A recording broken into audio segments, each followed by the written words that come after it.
ओम नमो भगवती वासुदेवाय नमो। नमस्कार बंधुगण आपण मानकु आम यूट्यूब चैनल को स्वागत।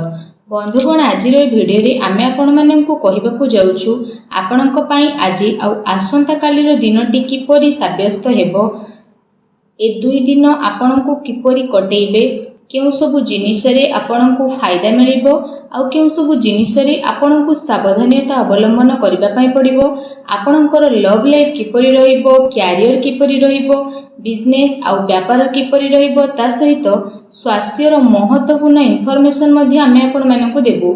आउ ए वीडियो शेष रे आमे आपण मानकु किछि उपाय विषय कहबु जहा द्वारा आपण ए दुई दिन को आहुरी अधिक शुभ और मंगलदायक बनै परिबे। फ्रेंड्स, आगो को वीडियो आरंभ करिया पूर्व आपनको हमर रिक्वेस्ट कि जदि आपण हमर ए चैनल ले नुआ आछथि तो चैनल को सब्सक्राइब करंतु, सांगरे नोटिफिकेशन बेल को मध्ये ऑन करंतु, जहा द्वारा समय समय सह हमर नुआ नुआ वीडियो रो नोटिफिकेशन आपणक पाखरे पहुंचिबो। आसंतु जानिबा किपरि रहिबो आपणक पई आजि आउ आसंता कालीर दिन। सबुठारु प्रथमे आमे आपण मानकु कहिबु कि कोन आपणक पई ए दुई दिन रे सतरे पॉजिटिव रहिबाकु जाउछि। जदि कहिबु फ्रेंड्स, आज आउ आसंता काली आपणक वित्तीय स्थिति रे काफी सुधार आसीबो। किछि नुआ आरंभ करिबा पई ए दुई दिन आपणक पई बहुत ही अनुकूल भरे रहिबो। आपणकर परिश्रम प्रयासर सार्थक परिणाम आपणक सामना को आसीबो। जो माने विवाह योग्य सेमानक पई कोनोसी भल प्रस्ताव मध्य आज घर को आसी पारे। यह सहित जदि आमे कहिबा फ्रेंड्स, समाज एवं संपर्कियों भितर आपणकर प्रभावशाली व्यक्तित्व आउ सरल स्वभाव कारणरू मान प्रतिष्ठा आपणकर बनी रहिबो। समय किछि मिलाजुला प्रभाव मध्य आपणक पई नै करी आसीबो, किंतु ताहा द्वारा बहुत भल फल आपणक पई बनिबाकु जाउछि। किछि टाइम रे अति संपर्कियों भितर जहा भी क्लेश चलीथिला तो से सबु दूर विशेष भाव में आपणकर हेबो। ता सहित संपर्क रे पुणी थरे मधुरता देखा देबो। प्रतिष्ठित लोकंक सह संपर्क बढ़िबो आउ जहा भविष्यत पई बहुत ही लाभदायक सिद्ध हेबो। धार्मिक स्थल को जीवार प्रोग्राम मध्ये आपणकर बनिबो, जहा द्वारा बहुत अधिक शांति एवं हल्कापन आपण विशेष भाव में अनुभव करिवे। घरे सुख सुविधा संबंधित वस्तुर किणा किणी मध्ये करिवे। कोनोसी दामी उपहार मध्ये आपनको मिली पारे। विद्यार्थी मानक विषय जदि कहिबा, विद्यार्थी माने तांको चाकरी संबंधित कोनोसी क्षेत्र रे इंटरव्यू रो जोग मध्ये बनुछि। सेथि पई पूरा परिश्रमर सहित निजर कार्य रे प्रयास करंतु। निजर सिद्धांत रे कोनोसी भी प्रकार समझौता आज आपण आदु करंतु नाही। प्रभावशाली एवं प्रतिभावान लोकों सह अधिक टाइम आपण स्पेंड करिवे। एहा द्वारा आपणकर आत्मबल एवं आत्मविश्वास रे वृद्धि हेबो तथा नकारात्मक विचार मध्ये आपणकर दूर हेबो। भाग्य ठारू अधिक आपण आपणक कर्म उपरे विश्वास रखंतु। दिन आपणक पई आज बहुत ही भल रहिबो। आसंतु जानिबा आपणक पई कोन नेगेटिव रहिबो। जदि कहबा कोनोसी पारिवारिक कथावार्ता को नै भाई भौणी भितर लड़ाई झगड़ा होई पारे। घरर वृद्ध लोकों द्वारा सम्मान को खराब हेबाटू आपण बंचई रखंतु। ता सहित धर्म ना रे केही आपणकर नुकसान मध्ये करि पारे, सेथि पई आपण सावधान रहंतु। घरर कोनोसी वृद्ध लोकों स्वास्थ्य को लेके आपणकर चिंता रहिबो। डॉक्टर को पाखक मध्ये आपण जाई पारती।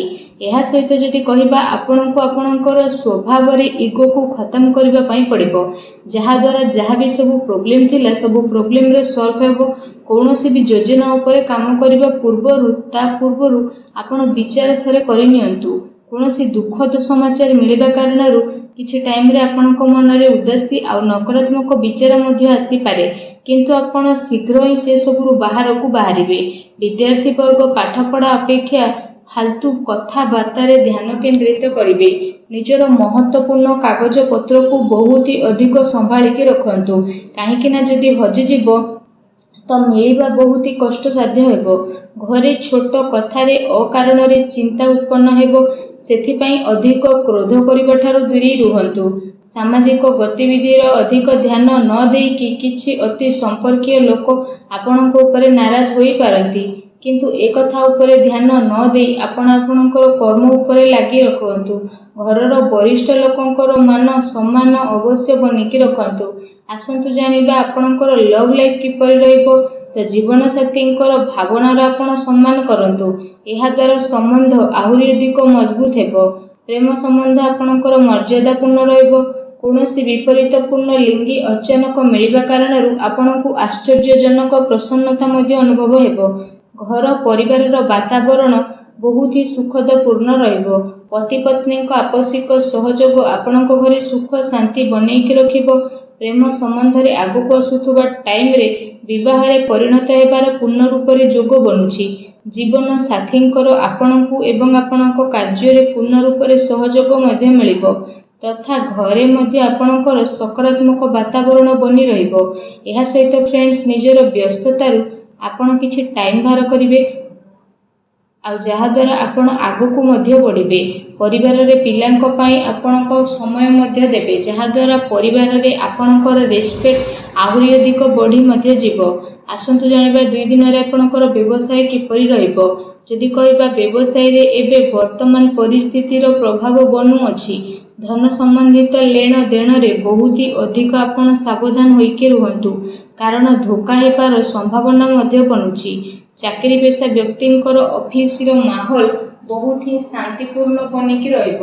କାର୍ଯ୍ୟକ୍ଷେତ୍ରରେ ଯଦି କୌଣସି ପ୍ରକାରର ନିବେଶ କରିବା ପାଇଁ ଚାହୁଁଛନ୍ତି ତ ବିଶେଷ ଭାବରେ ସେସବୁ କାର୍ଯ୍ୟକୁ ବହୁତ ଗମ୍ଭୀରତାର ସହ ଆପଣ କରିବେ। ଏହାଦ୍ୱାରା ଆପଣଙ୍କୁ ବହୁତ ହି ଭଲ ରେଜଲ୍ଟ ପ୍ରାପ୍ତ ହେବ। ଦିନ ଆପଣଙ୍କ ପାଇଁ ବହୁତ ହି ଭଲ ରହିବ। ଚାକିରିରେ ନୂଆ ସମ୍ଭାବନା ମିଳିବାର ଆଶା ରହିଛି। ଏହା ସହିତ କାର୍ଯ୍ୟକ୍ଷେତ୍ରରେ ଅନ୍ୟର ହସ୍ତକ୍ଷେପ ଦ୍ୱାରା କର୍ମଚାରୀଙ୍କ ଭିତରେ ମତାନ୍ତର ହୋଇପାରେ, ସେଥିପାଇଁ ନିଜର ନିର୍ଣ୍ଣୟକୁ ପ୍ରାଥମିକତା ଦିଅନ୍ତୁ ତଥା ବ୍ୟବସାୟିକ ଗତିବିଧିରେ ନିଜର କଡ଼ା ନଜର ରଖନ୍ତୁ। ଏହା ସହିତ ଚାକିରି ପେଶା ବ୍ୟକ୍ତିମାନେ ଅଫିସରେ ପଲିଟିକ୍ସର ଶିକାର ହୋଇପାରନ୍ତି, ତେଣୁ ଟିକେ ସାବଧାନ ରୁହନ୍ତୁ।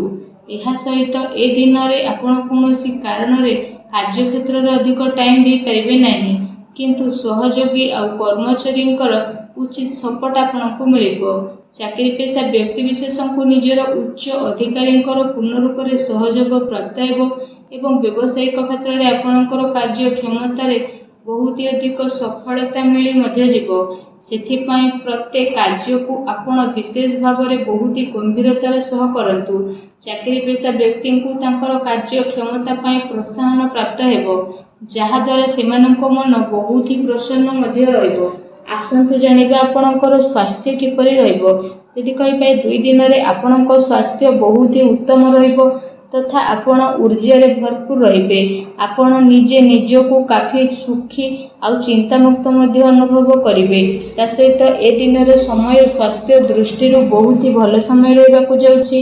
ଏହା ସହିତ ଯଦି କହିବା ନିଜର ସ୍ୱାସ୍ଥ୍ୟକୁ ଆହୁରି ଅଧିକ ଭଲ ରଖିବା ପାଇଁ ଆପଣ ପ୍ରତ୍ୟେକ ଦିନ ଯୋଗ କରନ୍ତୁ, ବ୍ୟାୟାମ କରନ୍ତୁ ଏବଂ ସୁସ୍ଥ ରୁହନ୍ତୁ। ଆସନ୍ତୁ ଜାଣିବା ଏ 2 ଦିନରେ ଆପଣଙ୍କ ପାଇଁ କ'ଣ ବିଶେଷ ଉପାୟ ରହିଛି।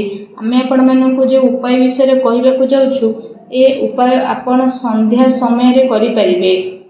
ବିଶେଷ ଭାବରେ ଯଦି ଆମେ ଆପଣମାନଙ୍କୁ କହିବୁ କି ଆପଣମାନେ ବିଶେଷ ଭାବରେ ସନ୍ଧ୍ୟା ସମୟରେ ଘରର ଈଶାନ କୋଣ ଅର୍ଥାତ୍ ଘରର ଉତ୍ତର ପୂର୍ବ କୋଣରେ ଏବଂ ଘରର ପୂଜା ସ୍ଥଳରେ ଆପଣମାନେ ଗୋଟେ ଘିଅର ଦୀପଟିଏ ପ୍ରଜ୍ୱଳନ କରନ୍ତୁ। ଏହାଦ୍ୱାରା ମାନସିକ ଭାବରେ ଆପଣଙ୍କୁ ଶାନ୍ତି ମିଳିବ ଆଉ ନକାରାତ୍ମକ ଶକ୍ତିର ମଧ୍ୟ ବିନାଶ ହେବ। ଭିଡ଼ିଓ କେମିତି ଲାଗିଲା କମେଣ୍ଟ କରିକି ଜଣାନ୍ତୁ। ଚ୍ୟାନେଲରେ ନୂଆ ଆସିଥିଲେ ଚ୍ୟାନେଲକୁ ସବସ୍କ୍ରାଇବ୍ କରନ୍ତୁ। ଧନ୍ୟବାଦ।